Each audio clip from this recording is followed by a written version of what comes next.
the Gary and Martin show. I'm not sure which is the dog and which is the pony, but we're going to find out. We've already done formal introductions of these guys, and this may be the last time I do it. So I will ask Gary Charlwood, Executive Chairman, and Martin Charlwood, CEO, to come to the stage. Please, thanks.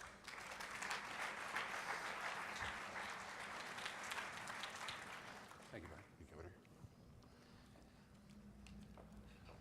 Well, that was very funny. I actually had tears in my eyes of laughter. Very, very good. So good morning, all.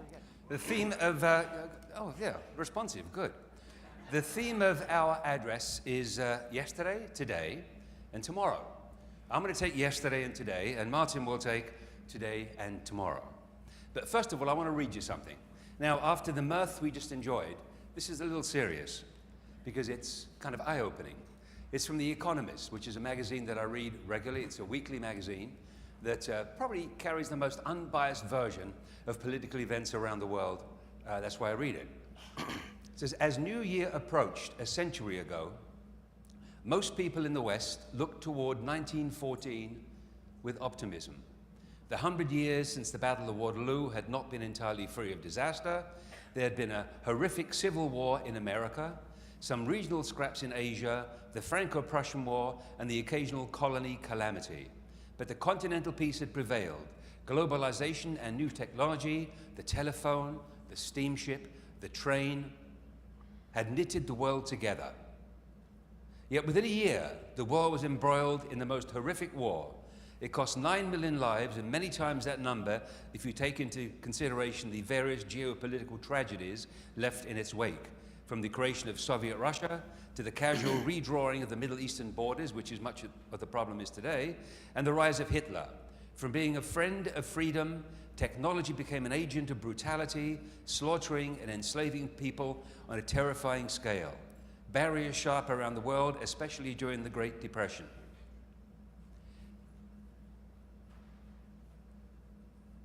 Britain and Germany and Paris, elsewhere, believed that Britain and Germany would never be at each other's throats because they were such important trading partners. But that would not happen. The most troubling similarity between 1914 and now is complacency. Business people today are like business people then, too busy making money to notice the serpents flickering at the bottom of their trading screens. Politicians are playing the nationalism just as they did 100 years ago. China leaders whip up Japanophobia, using it as a cover for economic reforms, while Shinzo Abe, the new Prime Minister of Japan, stirs up Japanese nationalism for similar reasons. What would make a world safer is more active American foreign policy. Barack Obama has pulled its nuclear agreement with Iran, but has pulled back in the Middle East. Witness his unwillingness to use force in Syria. Now, this is about a month ago, eh? He has also done little to bring the new emerging giants, India, Indonesia, Brazil, and China, into the world global system because they're pushing their way in whether they want to or not. America is indispensable, particularly in dealing with threats like climate change and terror, which crosses borders. But unless America behaves as a leader and the guarantor of the world order, it'll be inviting regional powers to test their strength by bullying neighboring countries. The chances are that none of these world-present dangers will lead to anything that compares to the horror of 1914. Madness, whether motivated by race, religion, or tribe, usually gives ground to rational self-interest. But when it triumphs, it leads to carnage. So to assume that reason will prevail is to be culpably complacent. And that's a lesson from a century ago. Kind of sobering, eh, when you think about it. So now I look, and I say to myself, who would have thought, when I've spoken over the past 5, 6, 7 years with optimism about what was happening in the world, who would have thought we had Russia and Ukraine? Who would have thought the Middle East would bubble up the way it has currently? It seemed as though the Arab Renaissance was all going to be peace for decades to come.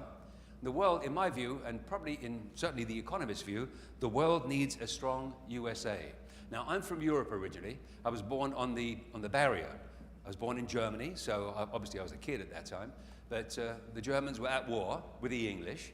So I understand how all that works, but at the end of the day, what made the difference, what made the Second World War be won by the West was America.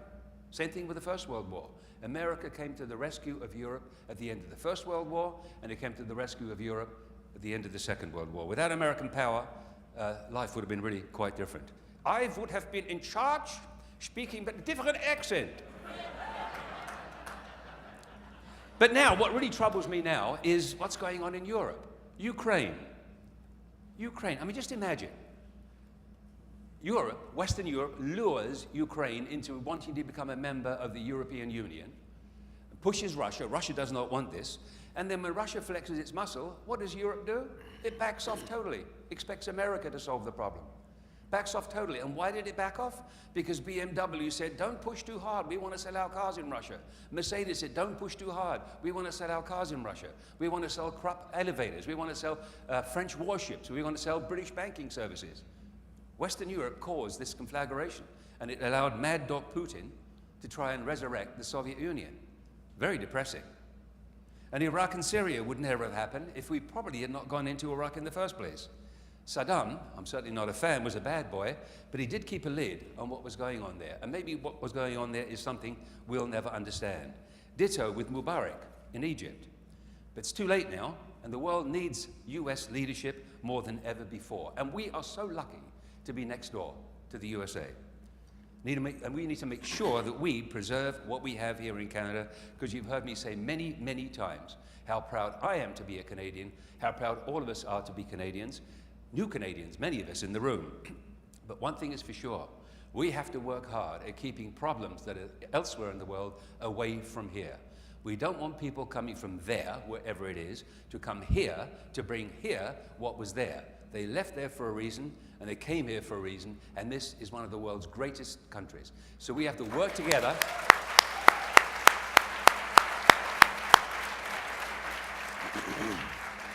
So groups like we have to work together to make sure that kind of stuff is kept totally at bay. Multiculturalism. I was a big fan, in many ways, of Pierre Elliott Trudeau. In many ways. Voted for him several times, voted for the Conservative Party. I vote policy. And he brought the mantra of multiculturalism to Canada. If you go to the US and you become a US citizen, you swear allegiance to the United States. We kind of do the same thing here, but we've promoted multiculturalism. And even more so than we promoting multiculturalism has been Holland, the Netherlands. It was the most liberal country in the world. Welcomed everybody. Multicultures, come and be a Dutch citizen, but be whatever you came from. They just changed that. The Dutch constitution is being changed to reflect the fact that multiculturalism doesn't work. Their statement actually is, the first thing you have to do when you become a Dutch citizen, you have to embrace Dutch values. Because that's what got you here in the first place. That's why you came. So the first thing an immigrant needs to do when they come to Canada is embrace Canadian values. And we're very, very nice people. We're the gentle giants of North America. We're quiet. I indicated just yesterday to Rick's wife, Tina, Rick, you're not wearing socks. What's going on? Indicated yesterday that when we have the national anthem played by in America, they sing loudly. We stand there and we go, but in our hearts burns a passion for Canada. So I made my point. We have a great country to live in. We must preserve its values and proudly do so. Okay? Agree? And now to yesterday, today, and tomorrow. Because we have multiple meetings in different places, some of you have heard this, but we were the very first region to join outside North America. In 1973, there were 6 regions, mostly in California. I mean, the LA basin was split down into 4 regions, for example. And there was, I believe, Washington, D.C. and Florida. That was it. And we were, I think, number 7. And I recall going down, and Rick told the story yesterday, but it's a story it's a conversation between Art Bartlett and I, when we were at a meeting someplace, said, Art, what was your vision? What was your vision when you started all this?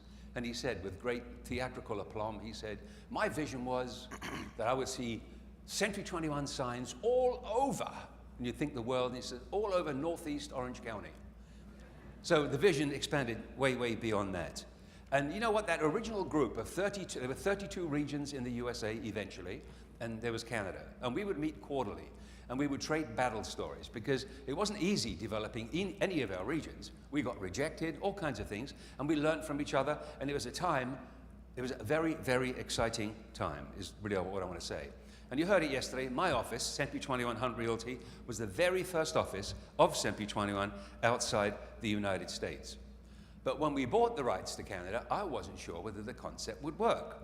So I rented space by the minute, just in case it didn't. And then we got shut down. We got shut down in BC, and we got shut down in Ontario, because the competition rallied and said, we don't want these people coming. Not Gary the Canadian. We don't want these Americans coming in and screwing up our real estate business. And that franchising is illegal in Canada. And I had to take them all. We had to take them to court, and we won both cases. We won in BC, and then we won in Ontario. And we were the first real estate company to be coast to coast, nation to nation, coast to coast in Canada. So we paved the way for all successors, for Remax, for Coldwell Banker, for Sutton, because we were the first in the business. We were the first with the sign. We were the first on television. And we were the first on television. We were very proud of that. And in 1975, we leased our first permanent office. Now, some of you in this room will remember a very, very dear friend of mine called John Henry. And John Henry was one of my first executives, hired him on commission only, didn't earn a penny for the first 4 months, and he stayed on and eventually became a very senior executive at Century 21, and eventually the senior vice president of international expansion for Uniqlo. He was with us for almost 40 years. So John rented space on a lease for 10 years. And before we went there, he said, Charwood, you need to have a private phone. And I said, why do I need a private phone? He said, because you need a private phone. Okay, so private phone, we go to the office, we're there for maybe 10 minutes. Just the first day we're in the office, and my private phone rings. I don't even know the number. So I pick it up, and what do I hear? Somebody comes up and says, is that Greyhound? And I said, no. Yeah, the wrong number. Put the phone down, the phone rings again. Hello, is that Greyhound? So I said, John, he said, let me take the phone, the next call. So he takes the call, and he says, hello, Greyhound. And this lady says, yeah, I want to know how much it is to go to Mount Baker. So he says, weekdays or weekends, ma'am? And she said, well, what difference does it make? And he said, well, madam, you realize it's a ski resort, okay? So Mount Baker is sort of equidistant between Vancouver and Seattle. Now, Seattle is much bigger than Vancouver. So the bigger crowds on the weekends come from Seattle. So we move the mountain towards Seattle on the weekends. So it's further from Vancouver. And she said, well, that's ridiculous. And he said, madam, I just work it. He said, I just work it. We had it all over the papers for the past several days. And she said, oh, I think I recall reading it. Anyway, John, really sadly, a tribute to my old friend John. He passed away last November, within 3 days. He wasn't feeling well on Saturday, and he died on Monday. And he was a mainstay to our Century 21 organization for many, many years, and certainly a backbone to Martin and I at Uniqlo. Anyway, he passed away. I was a pallbearer. So we now go to the ceremony, and now we go to the cemetery. And it's pouring with rain. It's in November. It's pouring with rain. We've got a colony of cars going out to the particular cemetery. We're all obviously very sad. So I get out the car, open the umbrella, and all our entourage walks toward the burial site. So I go to the pallbearers. The rest of the group goes to all the crowd. And I lean across to the guy next to me, and I said, excuse me, how did you know John? And the guy said, John who? we were at the wrong site. You have to interject there, by the way. As we arrived at the cemetery, unbeknownst to us, there were two cemeteries. Down the road, one left hidden in the woods where John was being buried, one on the right up on a hill, very visible. John's two brothers were at the cemetery on the hill. They went to the wrong place. We looked, just followed them, and then we were all just standing there like this. And Marie, John's wife, said, you've got to tell that story, because John would be in his grave, he'd be laughing. He said, Charwood, I knew you'd screw up.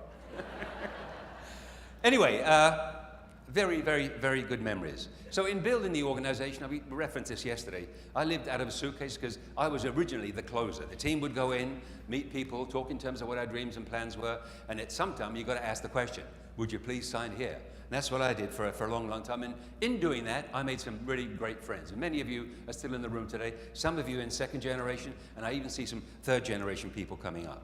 I do recall also expanding worldwide. And here's a story. So Dick Laughlin, who most of you know, Dick Laughlin was the multi-year president, originally the regional president of the San Francisco Bay Area, and then became president of International, and a really good friend. We vacationed together, and I miss him bits. He died, probably about 10, 12 years ago now. But we went to Japan, and Japan was the official opening, and it was such a different culture to go to. And Itochu is the parent company of Century 21 Japan. It's one of Japan's biggest conglomerates. And Japan is very different to North America. Very few people speak English. It's all done by way of translation. And they're very, very thorough, very methodical. So we go there, and they gave us all beautiful coats. I still have mine. And it's sort of a male kimono kind of thing, which I wear for dinner parties, and people usually burst out laughing at me, but I do it for memory's sake. Anyway, so we're there, and Itochu's chairman, who we've not ever seen since, I don't think, have we, Rick? Anyway, he's chairman, and the president of Century 21, and their executive vice president, consumer affairs. Guy weighs about 350 pounds, maybe even 400 pounds, an ex-sumo wrestler, and they invite us out for dinner. 6 of us, Dick Laughlin, them, myself, and one other person, and I can't remember whether it was Bob Leeds, who's passed away. I think it was Bob Leeds. And the goal was a little bit to, you show me yours, I'll show you mine. And the drink of preference, we were able to choose, and it was vodka. Well, if you knew Dick Laughlin, you would know that you would never win a competition on vodka with Dick Laughlin. So they planted these bottles of vodka at dinner, and we had a Japanese dinner with vodka as opposed to sake, which they would have chosen. Anyway, as the evening went on, they kept on pouring drinks. They just kept on pouring drinks. And we knew it was a competition. Who was going to, give up first? And eventually I saw the sumo wrestler, who was huge. And he slid, and he slid, and he slid, and he slid, and eventually he fell under the table. And that was the end of the evening. So we took one for the team. Had a terrible hangover for at least a day. But anyway, during the last 35 years, Canada, I'm very proud to say, has always been in leadership positions in the international organization. We've been very helpful to other regions, hence our involvement in Asia Pacific. And perennially, we've led in franchise sales, we've led in per-person production, we've led in per-office production, and I'm very proud of that because we've done that together. You heard earlier this morning in our award ceremony, Claire fought number 1 office 3 times in a row, and before that we had another one many years ago. A proud accomplishment. And I just heard the results. Actually, I got these from New Jersey just a couple of days ago. The results internationally for the first 6 months of 2014, we've done spectacularly well. Remember, we're in 74 plus countries, and the size of our country compared to France, 60, 70 million people, the size of our country compared to Japan, 100 million plus, the size of our country compared to the US, 300 million plus, we're 30 million plus. We have 10 of the top 21 offices in the system for the first 6 months of this year.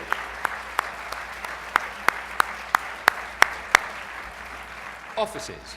Century 21 Percy Fulton at number 3, number 1 last year, and probably number 1 again this year, we hope, although the US currency is kind of playing our game negatively. Number 5, Century 21 Bamba of Calgary. Number 6, Century 21 Leading Edge, Paul Barron and Tassis. Number 7, Dave and Stephen at Century 21 Kings Quay at number 7. At number 13, Century 21 Fusion of Saskatoon at number 13. Century 21 Bravo of Calgary at number 14. Century 21 Atria at number 17. Century 21 First Canadian at number 18. And Century 21 People's Choice at number 21. 10 out of the top 21. Also, we have, for the first 6 months of 2014, 3 of the top firms. Firms means multi-offices. At number 7, Century 21 Leading Edge. At number 13, yeah, clap for each one of them. They really deserve it. At number 13, Century 21 Heritage Group. Both those organizations have 400 plus salespeople. And at number 19, as a firm, in other words, other branches, Century 21 Percy Fulton. And last year, we had 3 of the top 21 salespeople from around the globe. Ken Young of Century 21 Leading Edge. Michelle Denniston of Century 21 Heritage Group. And Natasha Monroe of Century 21 Platinum in Edmonton. This year, Ken Young is again in the first 6 months at number 6, and he's ambitious, plans to move up, I know. For the first 6 months of this year also, we had 6 of the top 21 teams. At number 2, the Goodale Miller team of Century 21 Miller. At number 6, the Sean Rowland team of Century 21 Percy Fulton. At number 11, the Jeff Campbell team of Century 21 Bravo. At number 14, the Zahn team of Century 21 Home Realty. At 15, the Irv Tremblay team of Century 21 Dome. And at 18, the Kirsten Mason team of Century 21 Desert Hills in Kamloops. Kamloops. Kamloops is a lovely place, but it's number 18 in the world in teams. Wow. And then the spirit of our organization. In attendance here, 33 people from Century 21 Bill Miller, 22 from Century 21 Bernie Roth, 20 from Century 21 United, 19 from Century 21 First Canadian, and several others have as big as 1/3 of their offices here. Congratulations to you. We're so proud. So now that's the yesterday and the today. And we're going to now switch over to Martin. This year, we had big changes. Don Lorby retired, now at Real Property Management in Utah, trying to grow that, which would be very beneficial to us too. Don, by the way, sends his best wishes. Chatted to him yesterday or the day before. Me, kind of preparing to retire when I reach 104. And my son Martin, with Brian's great assistant, takes over the helm with Brian as EVP. We've also added new executives, John Geha, Todd Chayak, and we've got more to come. So there's lots ahead in our quest to be the best of the best. And I like this, I wrote this, and I love the expression because it's true. We are a family company of family companies.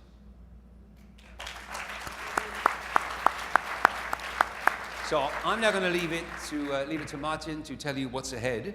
And I just want to tell you a bit about Martin. Martin and his brother Christopher, who is the shyer of the two, but you'll meet him from time to time. We're a very close-knit family. Have been coming to our board meetings since their mid-teens. And I don't mean I had to drag them there. They've volunteered. They just wanted to come and sit in. So they were in shorts, listening in the background. So they're pretty well informed. And Martin, since graduating from the University of British Columbia, has worked his way up the family company organizational chart. And he's just celebrated his 27th anniversary with the organization. Over to you, Martin. Thanks, Pa.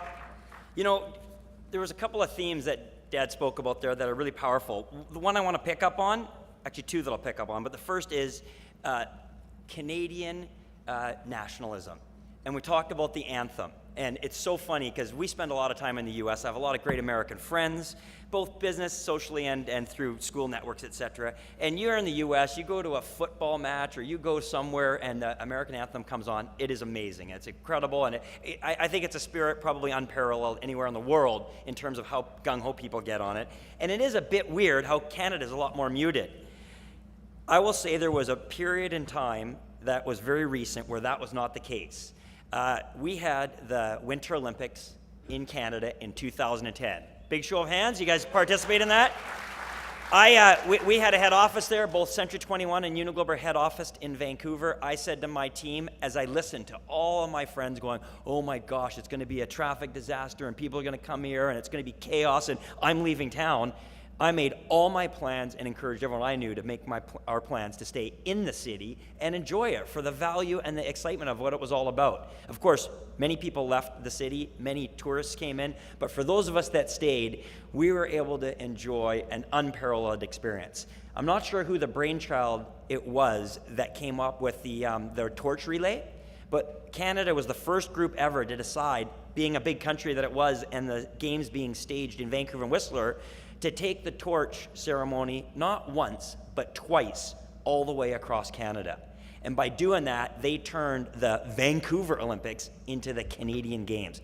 It was unbelievable. And I recall we would be out and we partied and we had fun and we went to all the great restaurants. You could pull up to any restaurant in the town and park your car right out front because everyone had left town, and so you had the whole town to yourself. I was in what for the longest time was kind of our family board dinner restaurant, Il Giardino's, sadly has since closed. Great restaurant. We were in there one night and it was the who's who of the sports world and probably the world. Wayne Gretzky sitting next to us, Chelios, all these great hockey players. And we got crazy. We had the table, what I call center court, right in the center, because we were one of the top customers there and having a good old time. And we got nuts in there. We ended up going crazy. We bought red and white shooters for every single person in the restaurant. These are all dressed up and nice. And then instantly, I jumped up on my chair at the head table and got everyone in the restaurant dressed up in their duds to get up, stand up on their chair, and we shouted out, "O Canada," and sang it at the top of our lungs. And it was thank you. It was an incredible experience. Unbeknownst to me, Billy Bush from Total Access, the television show, was in the booth next to us, grabbed out his iPhone, took a video of it, and by 11 o'clock at night, it had gone viral. It was all over the news. And they said, "Look at that, the stodgy Canadians, they finally woke up, and they're damn proud to be Canadian." So it was really, really fantastic. So I just wanted to share that story with you. I love being a Canadian. My father, German heritage, English background. My mom was born in Vienna, Austria. My brother in Lugano, Switzerland. And my dad is an immigrant, and he is an immigrant story. And I've asked him many times before, why is it that he chose to leave where he was born? He traveled regularly back and forth between Germany and the UK at the end of the Second World War, a difficult transition to make during difficult times. And he said when he became a young man and wanted to aspire to provide for his life going forward and his family, what he found frustrating about Europe was that it was always, no, you can't do that, and no, this is the way we do it. And there was a very confined restriction, and he wanted to go to a new land. And I might have said this to you last year when we had the little father-son interview, but what was amazing is my dad was a tour guide in Austria at the time. My mom was living in Vienna with him. My brother had been born, and I was on the way. And Dad had organized his entire life, and he had emigration papers from Europe heading to Brisbane, Australia. And I was going to be born in Brisbane, Australia. My dad goes with his wife, my mother, to a cocktail party at the Canadian consulate, like a week before he's getting ready to spearhead the first guy out of the door to go set up in Brisbane, get a job, and bring the family in.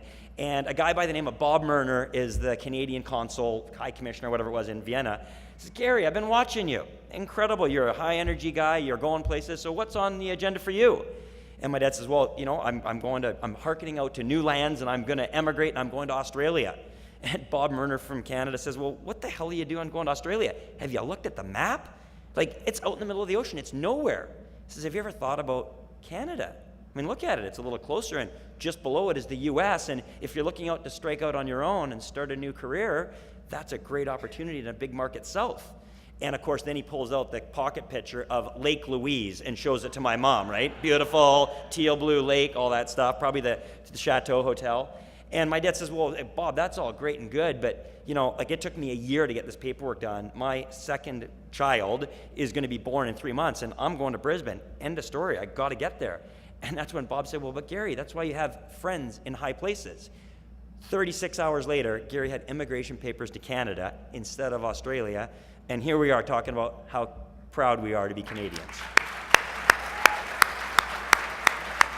It's a great story. I love to tell it whenever we can. With an assisted passage, I had to pay it back. It cost $100. Took me 5 years. We had the convention in Montreal about 4 years ago, and I was doing a walk the day before the conference started with Dad through Old Town, and he walked me right down on the dock and showed me the dock and right at the berth where his ship arrived and where he hitchhiked across Canada to get a job interview in Vancouver. It's an awesome story. It makes me proud every time I tell it. So I want to share, I prepared a few words here. I want to share a couple of thoughts. Having been a first-hand witness to the incredible journey that my father and the Century 21 management team of Canada have undertaken since the pioneering days of the introduction of not just Century 21 to Canada, but to franchising in the real estate brokerage industry in the mid-70s all the way through today, I'm in total awe with what has been accomplished by this company for our industry and everyone that's in it. Just now, and also at last year's conference in Kelowna, you have heard from our founder, my pa, the amazing story of how Century 21 came to be in this fine country, where it came from, and where we sit presently. I'm now wanting to talk to you a little bit about where we're going to be going with this company and how we fit into the global Century 21 organization. As I meet and listen to all of you, our partners in this business, that's the way we think of you, not our customers, our partners in this business, during the various annual conferences, yes, Vito, I said annual conferences, our kickoff and awards tours, our chairman circle think tank sessions, and during one-on-one office visits and the like, and as I observe in particular the practices of many of the most admirable companies doing business around us, I often reflect on the absolute importance of corporate culture within those organizations that are considered best in class in their particular market, in their field. Here at Century 21 Canada, we see ourselves, as my father said, a family business of family businesses nationwide. I myself am a second generation Century 21er, as are so many of our brokers and agents from the Atlantic across to the Pacific. Many of you are here in the room with us today. This, in my view, in our view, is a quality market differentiator for Century 21 in Canada, and reflects much of the core value that is held high by so many of us in this fine organization. It's a value that reflects the embodiment of dependability, being there for your family members and colleagues, not just through the good times, but also through the tough times. Being there for your customers through thick and thin, as they look to you for professional, dependable service when buying or selling their home, which, as we all know, often is the single biggest asset in their entire lives. It's a big responsibility, and we have to take it seriously. This sense of family, responsibility, and dependability to all of those that we serve is one of the core values we believe in this organization. And that differentiates us as one of the few owner-operator businesses with a tremendously wide reach, not just across this fine nation, but well beyond the shores of Canada, to the approximately 7,000 Century 21 franchise locations that we have in 75 countries globally, with over 104,000 fellow sales agents. This is the largest such network in the world, and something we can be very proud of to be affiliated with.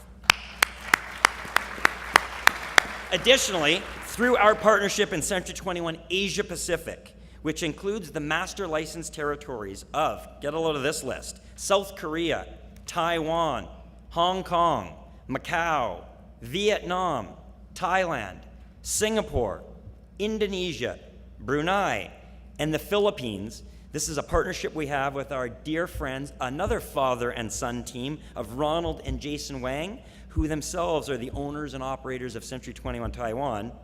We have additional tentacles into a number of the youngest populations with some of the highest growth rates in all of the Asian countries. This is an important link that we at Century 21 Canada want to leverage for its vast untapped listing referral opportunities, as so many of the youth of these fine nations have aspirations to become new members of our great multicultural society and want to move here to Canada. I've been to Vietnam twice myself, actually 3 times now. The population is over 70 million. 50% of the population is under 30 years old, and they are excited. It's an incredible opportunity, and we're really excited to have that relationship. Now, speaking in terms of growth, by now, you will have heard all of us at Century 21 Canada head office talk about our own bold goal, the Double in 5 campaign, where we are setting out to double our sales force from 8,500 nationally to 17,000 in the next 5 years. This initiative started at a very recent chairman circle where my father, in conjunction with the Century 21 Canada management team, challenged everyone to raise up the challenge and grow our organization in a very meaningful way. We believe that recruitment can be to everyone's advantage. So we suggest that if you actually enjoy being part of our unique Century 21 family, encourage a friend to join us. With the major investments that we have made in the past 5 years in our technology platform to deliver to you some of the best marketing tools via century21.ca and online office, where else, in our view, is there a better home for your fellow real estate professionals than right here with us? We remain committed to delivering you best-in-class marketing tools that differentiate you and your listings by listening to the needs you have out in the field and by sourcing various boutique technology vendors to integrate their products seamlessly with our powerful chest of business building tools. Speaking of technology, if you haven't already done so, we suggest you download our C21 Canada Conference mobile app to see what's going on at this convention this year and to help you become a better real estate professional. And as I touch on the topic of investment in our future, I'd also very much like to point out that we have launched our Future Leaders Network. This is a forum that brings together a number of our brightest and best younger colleagues and allows them to share ideas and learn from one another and from head office on how to best go about building their customer base in an efficient and professional manner, with the knowledge that Century 21 is not just the best place to start your career in real estate, it is the absolute best place to enjoy your entire career in this fine industry. For more information on this initiative, please see Todd Shayak, who is heading up this great new platform for us, and consider attending the Future Leaders Network breakout session on September 11th at 2:30 p.m. in one of the breakout rooms. As it relates to Century 21's connection to the rest of the real estate industry in Canada, we also want you to know that we are firmly committed to working with CREA to help leverage their vast resources to our advantage. These resources, if properly harnessed and aligned with our objectives, can help us achieve our goals in a much more efficient manner. Over the last few years, there's been a lot of consternation about whether CREA is in competition with us or not. Long and short of it is, we don't want to curse the darkness. We want to light a candle. They have huge pockets, and we want to align ourselves and take advantage of all that. On a final note, a number of you have heard me speak about my personal involvement in the Young Presidents Organization, aka YPO. This is a powerful organization that brings together the leaders of some of the best companies in the world and improves leadership skills via quality education and idea exchange. The idea here is that if you're in the corner office and you're trying to get great new ideas or rethink how your business is going, where do you go to get fresh thoughts and new infusion of ideas? This is the venue. This construct for the organization of YPO is that it provides a well-organized forum for top executives to learn from each other's successes and failures across a broad band of industries and markets, often in case study format, so that lessons learned, good and bad lessons can be learned, considered and adapted for deployment in one own's business. At the Chartwell Pacific Group, which is the parent company to Century 21 Canada, we have been part of this fine organization for over a decade now, and it has made us a better leadership team because of our participation in it.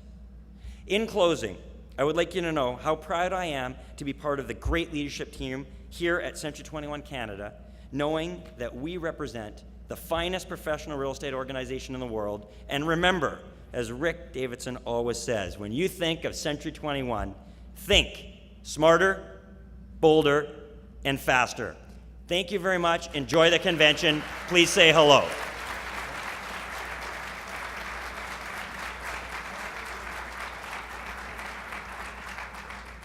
Two comments. One, Brian Rushton is our link to CREA, so he represents our interests. Referenced earlier, we believe supporting CREA is important. On the other hand, we also believe in supporting our interests, your interest. And Brian's the man. And Brian, that many of you may not know, but as we enjoy the technology advantage that we have, certainly in Canada, Brian has been the driving force behind making that happen and opening our eyes to the fact that we have got to get with it, and we are. So I'm proud of that. I'm proud of Brian. In closing our session, Martin's and my session, I forgot something. And I was asked to tell this because few of you know it, but some of you, most of you don't. In the quest of developing Century 21, I told you we had to take the Ontario government and the BC government to court, right? Won them both. We won Ontario when I got a phone call from our lawyers in Ontario who said, we got a problem. What's the problem? Well, the problem is there's a Century 21 building in Hamilton, Ontario, and they are opposing your trademark for the province of Ontario. And I said, well, that can't be. I mean, we've been here for, no, this building was actually been there since the mid-60s, so way before Century 21. And they're disallowing your ability to go. So we tried every way, which way but loose. Now, well, can we restrict it to Hamilton? No, he won't budge. Can we restrict it to a broader area than Hamilton, but not all of Ontario? No, he won't budge. Well, can we at least exclude Toronto? No, he won't budge. So I did a little bit of research and found out that this young gentleman, whose name I forget, it's a long, long time ago, was in financial trouble. So we put two and two together in our brains, and I got a Don Corleone suitcase. And I got a suitcase of $100,000. It was made up of, I think, $100 bills and $20 bills. And I went to see him. And I recall going to his office, Barry Cogman, one of our first executives with us, and I recall putting this thing down. I said, look, You have a building. It's got nothing to do with what we plan to accomplish. And you're opposing our registration here. There's got to be a way we can deal with this, knowing that he was in a little bit of a financial scrap. So he said, well, so I said, I'm going to leave this briefcase here with you. I'm going to go for a walk. I'll be back in 30 minutes or 45 minutes. And I'm either going to take the briefcase and say, okay, see you in court. We'll just delay our entry into Ontario because we're going to beat you. Or you're going to shake my hand and say, okay. So we walked out and he opened up the briefcase, see all these crest notes, and we came back and he said, well, all right. That's what happened. Isn't that a great story?